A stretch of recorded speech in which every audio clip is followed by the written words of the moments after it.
Hey, Pastor Kyle here for today's devotion. I really hope if you've not gotten a daily reading plan yet, you'll go back and watch the video about how to have a daily reading plan in the Bible.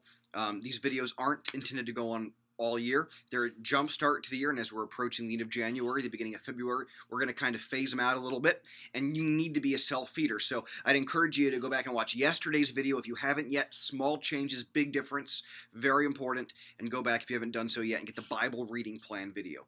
There's some links there that'll help you. Well, today I just want to share with you one of those scriptures that I love. I've been meditating on it, thinking about preaching a sermon on it. God's been speaking to me, and I just want to read it to you. Jesus is speaking. And Jesus is speaking in Matthew chapter 11, verse 29 and 30. Matthew 11:29. And Jesus says, "Accept my teachings and learn from me." So he starts out kind of challenging. Don't just listen. Don't just nod your head and say, "That sounds like good advice." Receive these teachings and be a student of Jesus. But then, maybe if you don't know the rest, you'd think, okay, and if you don't learn from me and if you don't accept my teachings, I'll judge you. Or maybe if you're raised in church, you'll think, okay, accept my teachings or I'll kick you out. But he doesn't say that. He says, accept my teachings and learn from me because I'm gentle and I'm humble in spirit. And you will find rest for your lives. Tired today? How's your year going so far? You need rest? Jesus says, I'm here to offer rest. The burden that I ask you to accept is easy, and the load that I give you to carry is light.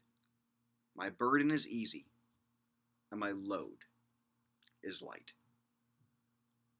God isn't looking for you to be the spiritual equivalent of the Navy SEALs. If you're tired, if you're broken, if you're hurting, he wants to give you a break.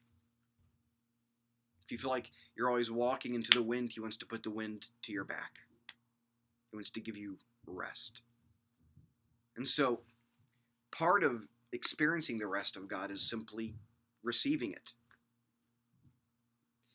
I want you to realize that right now, wherever you are, whatever you're doing, you can receive the rest and the peace of God. And so why don't you just take a few moments right now. Find a quiet place. Get alone somewhere. And in the quiet stillness, feel the Holy Spirit of God ministering to your deepest soul. And maybe you don't feel anything right away, and that's okay. Know that beyond your feelings is God who loves you and wants to give you rest. If you feel like life is tough or difficult or arduous, or maybe you feel like you're running through knee-deep mud, know that that is not God's will for you. God, your Lord, loves you. He has a yoke. He has a burden. But his burden is easy, and his yoke is light. So today, I invite you to take a few moments and enter into the peace and the joy that God has for you. I'll see you tomorrow.